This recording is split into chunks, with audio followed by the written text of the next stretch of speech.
In the past few days, Vermont Senator Bernie Sanders has gotten a boost. His first congressional endorsements of the campaign. Congressman Raul Grijalva from Arizona and Keith Ellison from Minnesota have now both officially endorsed Sanders for president.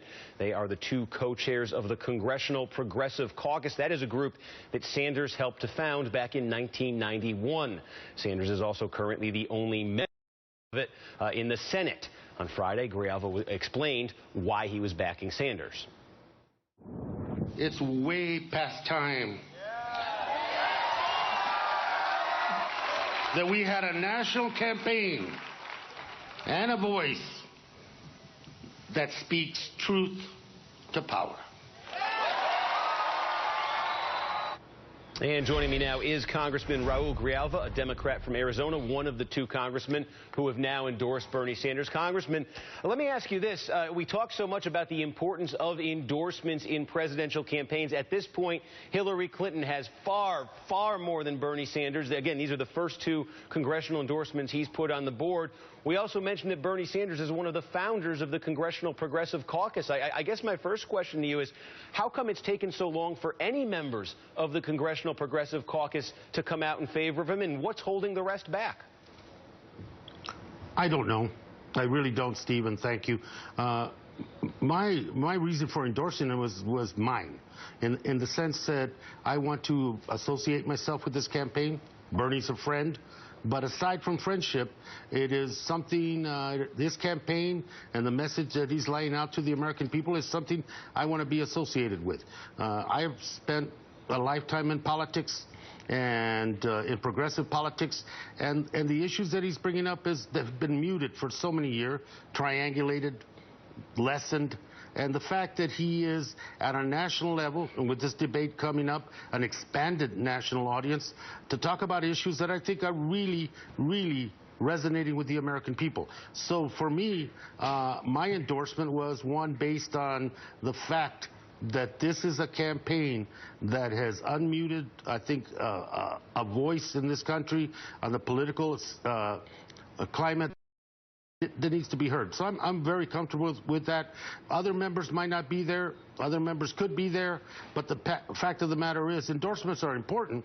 But in this grassroots campaign that Bernie's running, they're not critical. Do you think, though, do you think they might be worried about electability, about the idea of, you know, I don't want to go out on the limb for somebody if I don't think he can win, and then I might alienate Hillary Clinton?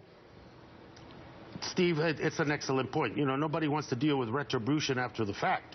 But, and electability, well, Bernie is saying a good thing, but we need to go with someone that's going to win.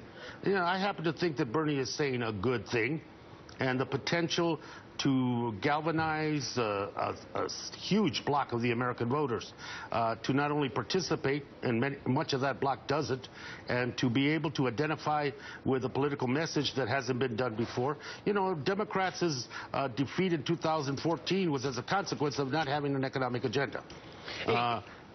Bernie's laying one out now, and I think it's going to help not only Bernie, but the whole party. Along those lines, because I've talked to a few Democrats in the last couple of days who said maybe there are reservations from people who might potentially come out and support him. When he was on Meet the Press on Sunday and he was asked by Chuck Todd if he considers himself a capitalist, he said, no, I'm a democratic socialist. And the idea of carrying that kind of message potentially into a general election, trying to convince a majority of the country to get behind somebody like that, is it possible, do you think, for somebody to say, I'm not a capitalist and get elected president? Yeah, it is. I think what he said was, and I think the context of the question and the context of the response have to be put in perspective. I think what Bernie was saying, I have a history. I've been doing this for decades. I've been saying this for decades. And the fact that now the issue of economic inequality, the issue of wage disparity, concentration of power and wealth in the hands of very, very few people and very few corporations has really turned the issue. I think the American voters, in terms of labels, don't care. They wake up in the morning, they're not sure they're going to be able to, the kids are going to go to college, they're going to be able to make their payments.